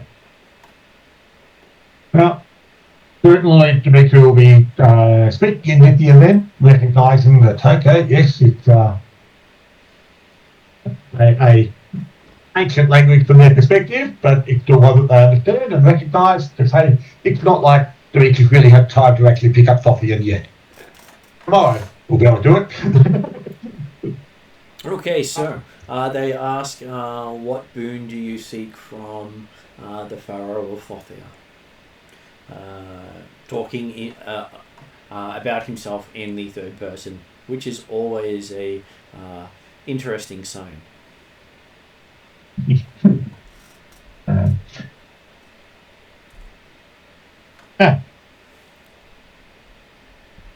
Greetings, Your Majesty, Emperor Godness, whatever the appropriate title in Thothia Nithian would be.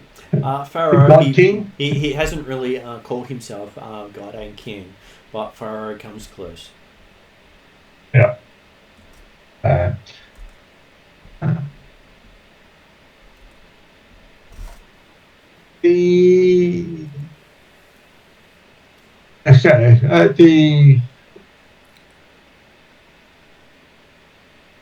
From what we know so far, we know Thothia does not have the part we're looking for, and so therefore we're going to be looking in either on the moon or in Blackmore.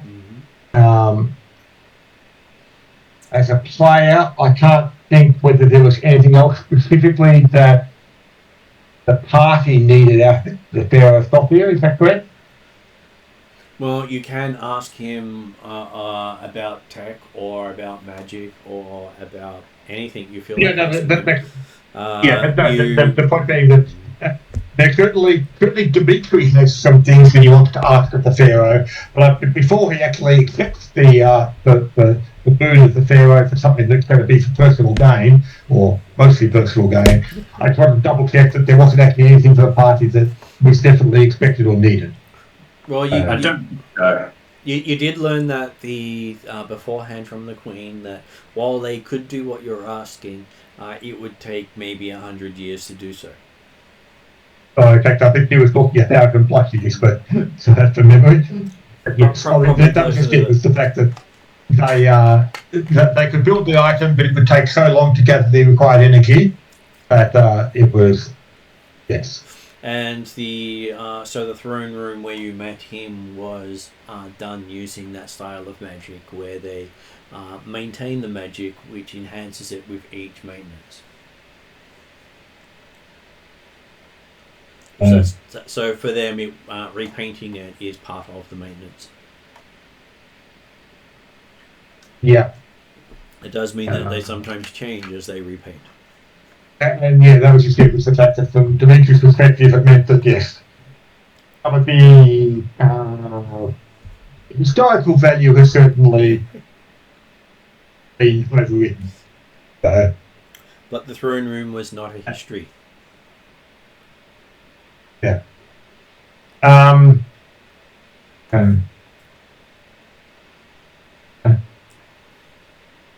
Pero, your time has been most considerate, and the opportunity to spend time in your magnificent kingdom and the diversions you provide for tourists are most entertaining. However, if it pleases thee, I would desire the opportunity to return at a later date to study your libraries and work with your sages. Okay, so he agrees to that, and then he asks, what does Trellin desire?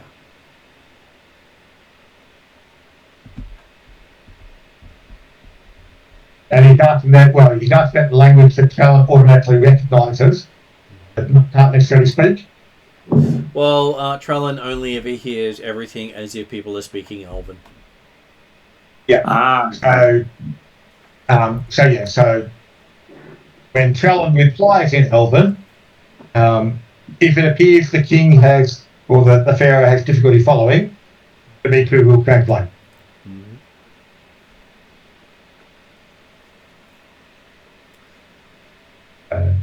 He does end up. What's on Trellin's wish list?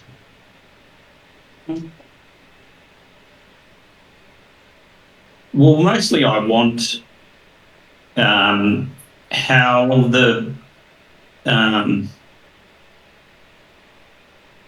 the master could be defeated.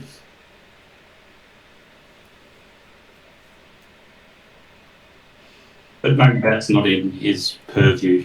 Well, so if you ask that question, Dimitri will give a moment to see whether the king seems to understand the question. If he doesn't,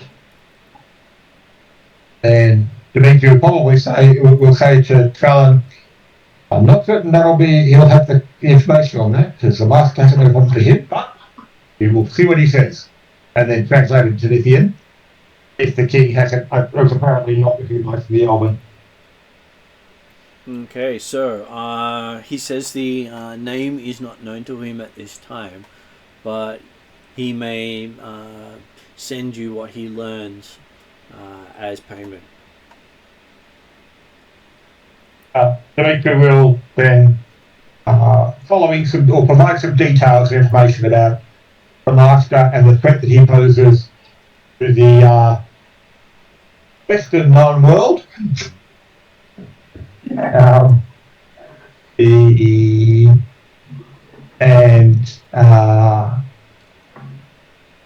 Encourage the pharaoh that, it confirms to the pharaoh that the master does represent the threat to all the world, and Atruaghin and her allies are always seeking additional support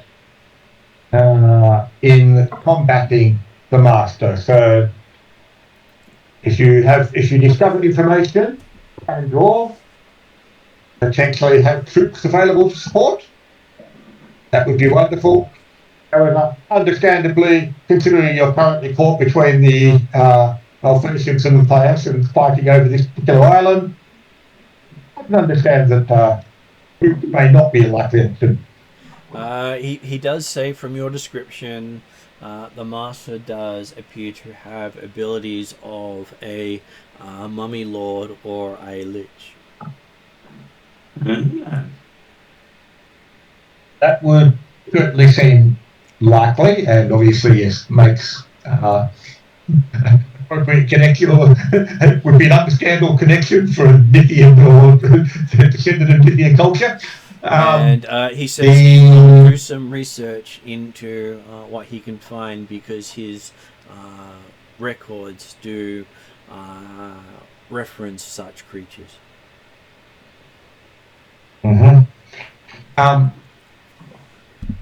Do the characters, in particular Dimitri, are they aware that the Master is a whatever the word is, on the way to godhood or immortality? They have been told that. Basically, they were told that if the Master touches the Tree of Life, he will have completed his quest to godhood. Yeah. So he's a quester. Well, Dimitri will explain the fact that, yes, whilst it is likely that, or possible that he's gained a form of undeath represented by mummification and or lichdom, in fact his threat is even greater, or his potential threat is even greater than that of the greatest mummy lords or the greatest lichers. Or if he succeeds in his goal, so he will cut the life from the world. He says there have been multiples who have achieved godhood in recorded history. Each has generally been a plague upon this world as part of their transition. I'm glad that the Pharaoh is siding with us rather than siding with the god. Well, he doesn't side with Alphatia, even though he's part of Alphatia. He doesn't side with Thyatus because that war is, as far as he's concerned, beneath him, because his people have a belief of staying out of the wars of gods. Okay. But he does recognise that, yep, those afterwards who achieved their immortality hugely left their mark on the world before they left, and it wasn't necessarily good. He does talk about a troll who got a reputation of being unkillable and to have apparently eaten every type of sentient life on his quest to godhood. Jesus. No, he says troll.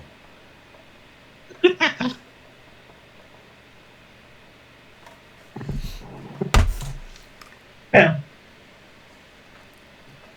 It's healthy to have a varied diet. Well, he gained an ability on his quest to learn from what he ate.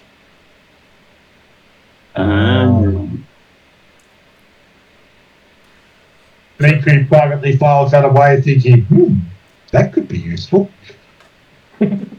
You're on the... It is one of the paths of necromancy, consuming those... Dimitri's on the path of knowledge. And like face it, how much quicker can he gain knowledge if while he's reading a book and having a snack, the snack is giving him knowledge at the same time as well?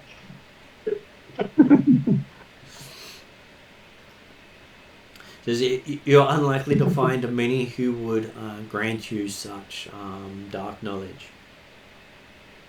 No, so Dimitri was certainly not making any comment out loud. It was just that idea of, probably shouldn't look at that often. At least not yet.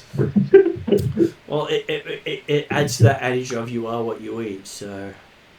Okay. But it becomes a mental note of, another avenue of study that makes people look into. Jesus. No, Okay. Dimitri. Well, yeah. Well, Flarman and Trellin will keep an eye on what the range of Dimitri's eating habits are. But whatever. That's not a lie. I don't you trust him? Well, I don't think Dimitri is worthy of trust. Because he has shown a few interesting beliefs. There you go. That makes quite a right, Martin. When I said don't you trust him, I was being rather facetious.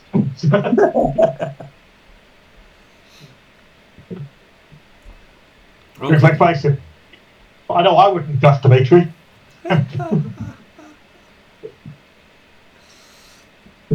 Like I say, it's certainly on his initial character sheet when we were using alignment, yes, he was neutral good. I later that changed that to neutral good-ish. Always interesting. Yes, so Dimitri is certainly happy to continue any conversations with the Pharaoh as long as he's willing to maintain the audience. But I suspect that we get removed from the audience without too much without too much further interaction. But and then yeah, post audience with the Pharaoh, Dimitri will actually try and talk to the Queen again. Obviously, the intent I'm assuming now is that we will get back in contact with I think it was Sid. I can't remember his name down somewhere, but the Sid Harlock, the ship. So the Wave Rider. You can actually, if you look on the screen in the bottom under campaign links, it's got them all there. Yep. The Wave Rider. Yes. Win. That's what. I think I had pitching a single syllable word. I know that. So. And you see Rin is listed as the with the intent that we.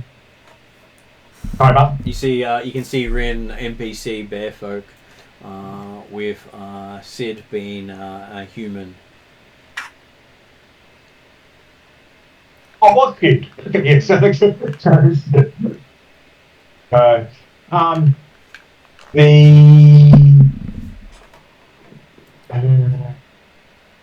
before we go back to the ship, Dimitri, if the opportunity is available, he would like to have another word to the Queen.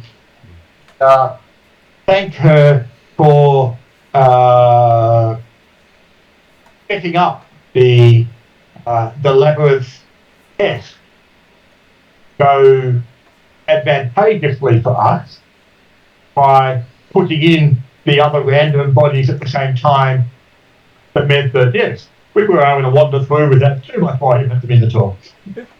And as I say, we're glad that we didn't have to destroy your system of justice and tourist attraction. Well, she does say nearly every test does have one well-equipped group going through.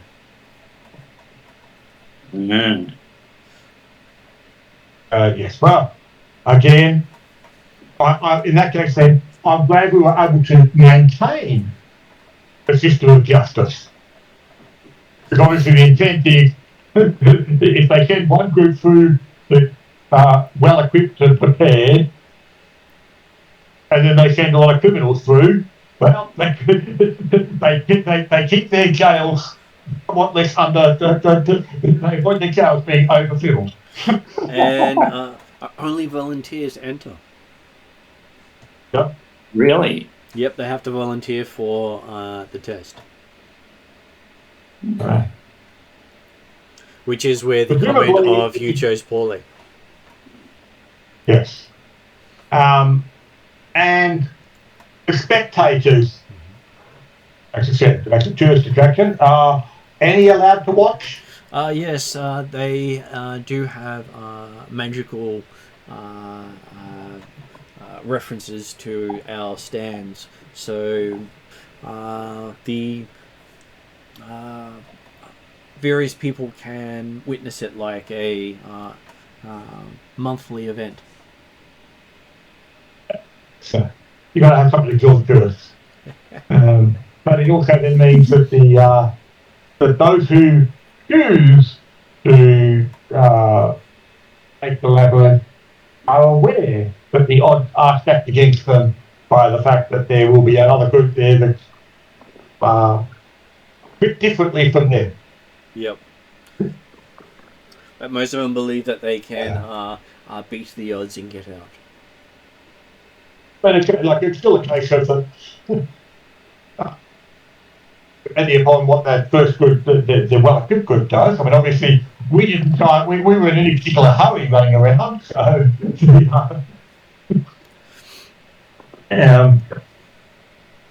It does mean that yes, there are certainly other people available, and let's face it, depending on they clean the chalk marks off. At least Dimitri's left the note there for the next group to say, yeah, you want to leave it on the right. Unless someone got in after you and moved it the other way, and that opened the door. Well, we didn't hear the grinding of the mechanism on our way to the portcullis again, so. But you only hear it in that room. We don't know that. Okay, so yes, the Queen does meet with you, have some discussions. You do get from them that if you wish to go to Miss Urshima, the following morning is the best time to reach it, as the hidden moon will be passing over the region during that day.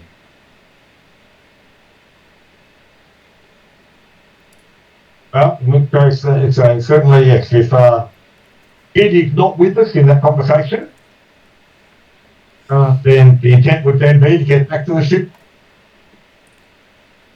Or at least let Ed know that, hey, the intent will be to try and leave with the morning tide or the equivalent thereof.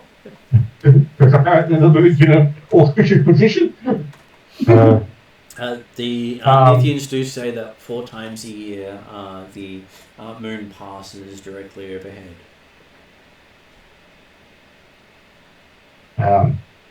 Does Sid have any idea of what the travel time to the moon is when it's directly overhead as opposed to any other time?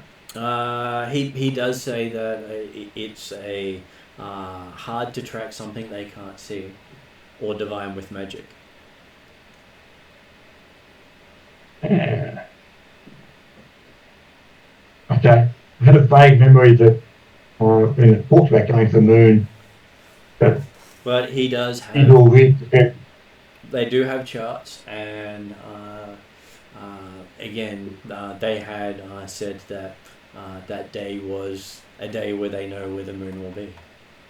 Yeah, I was thinking that my memory was that they were aware of how to get there, and yes, they'd also made the comment that the coming days was the most auspicious time to be getting there as well. So, but yeah, that makes sense. So then we will be ready to leave as soon as it's appropriate for yourself. If that is going to be tomorrow at some point, then Dimitri will probably try and take advantage of the hospitality of the Queen in the palace again to enjoy the evening. But Sid does if suggest Sid and strapping Win in. want to be fighting earlier, that's fine too. Sid does recommend strapping in, and he will take off in the middle of the night. Okay. He'll do his calculations to time it for when the atmosphere between Mystara and Tsushima connect. Cool. He says there are 4 times a year it does so. Outside of that, it's a lot harder to find.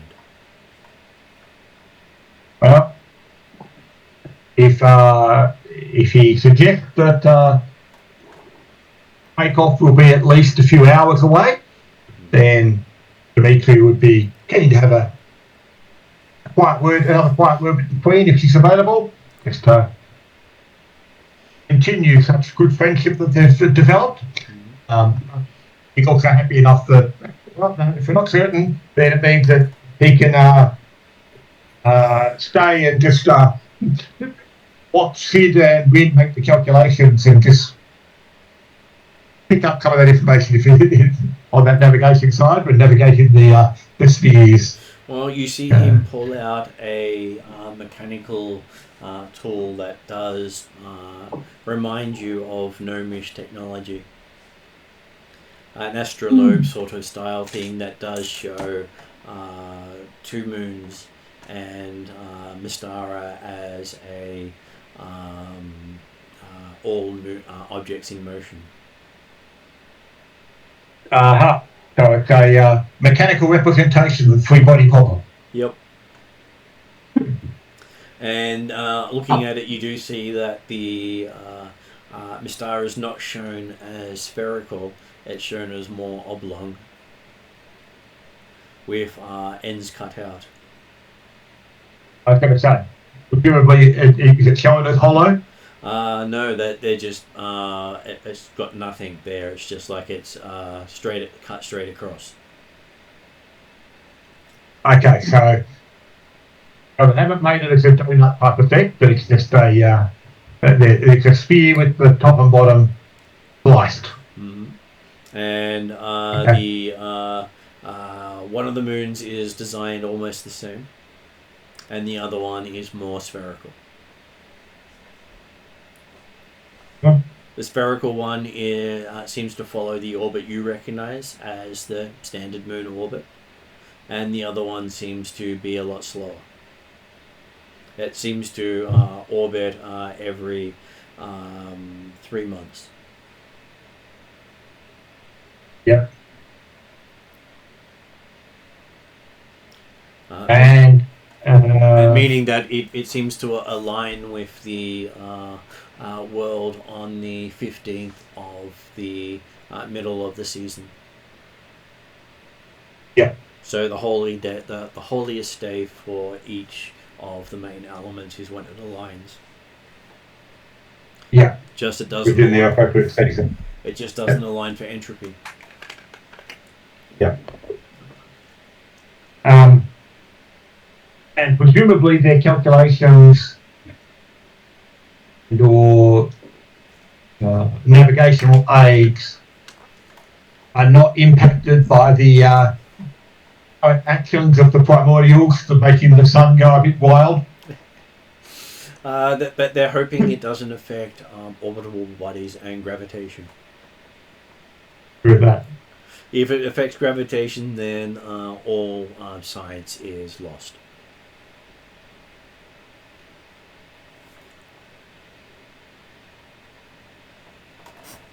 All good. So with that, I might have the game end with you guys heading up in middle of the night, heading towards Tsushima. Sounds good. Yeah. And I say, Dimitri will have a nice evening learning more about navigation within the spheres. He does talk about another model the Alphathian Royal Academy has Right, sorry, Imperial Academy has, which shows not just the planet and its moons, but all the planets and all the moons.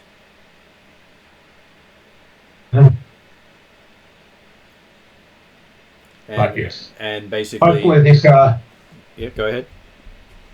To make that discussion to be so well, yes. Presumably, though, this simplified model is enough for our needs, considering we're not travelling to the other planets or the other moons. Well, he says his vessel is not rated for travel between the worlds. Yeah. It can barely travel between the planes, let alone the void.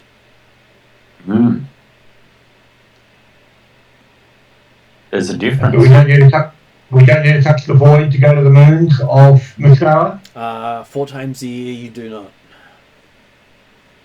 Right. So we're going to hit it at the earliest point on its first pass through. You'll have quite a few hours there, and then hopefully we will either come back then or wait a day and come back on its last pass. He's aiming to hit it just as it comes through on the night before the day of the full moon. Right. And so you'll have the day of the 15th on the moon, and basically try to come back again, because it basically it doesn't come anywhere close enough for another 3 months. 3 months, yeah. Okay, so basically a case of, yep. Ideally, we're spending 3 hours there, or we're spending 3 months. Yeah. You can spend 3 days there, or 2 days there in tops. You have to leave by the 3rd day. Oh, okay, Second right. day. So we've got 3 days to work with. Yeah. So effectively the full moon and 1 day either side of stuff. Okay. So he's going. Is there any purpose to it? Well, this is the second location where we might be able to find the part we need to fix the gnomic floating kitty. So then the gnomes will then A, help Darrington, and B, not help Alphonse. He does say that That's good. that Mitsushima has what they call void runners, the vessels that can travel between the worlds. Okay. Well, Alphatia had the plane runners, the vessels that could travel between planes. Yeah. Yeah, because if we don't, because that's why we came to Thothia. Thothia may have had the part we needed, and in fact they do have the part we needed, as long as we're willing to wait a century or so. Or one of the two. And apparently Drizzle hasn't gone back in time and arranged it for you. And so if it turns out that we can't get it from the moon, then the next option is going back to Blackmore, which, well, technically it would probably be easier to have, instead of having Draxel take us back to Blackmore, it would be easier to have Draxel take us back to Thothia 1,000 years ago and to dig them to start charging it up, and we can go and collect it today.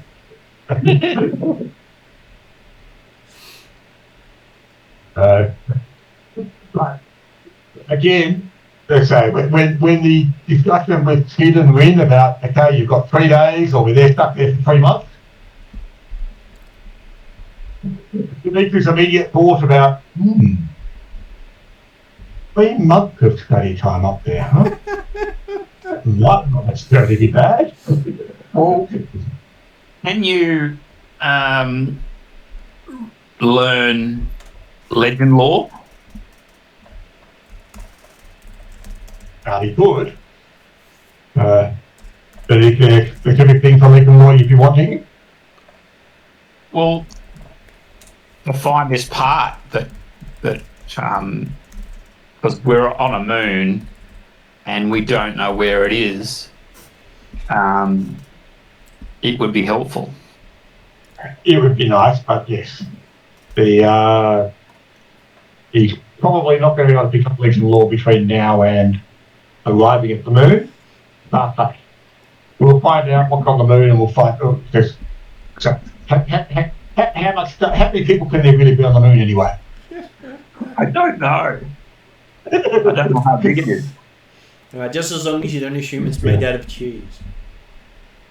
Okay. You mean so we can't eat our way through to find the part? Eat the whole moon and spit the part out that's not cheese and therefore the part we're looking for. That's it. Okay, so Thank you. I will put it on end credits at this point, and I will chat to you afterwards.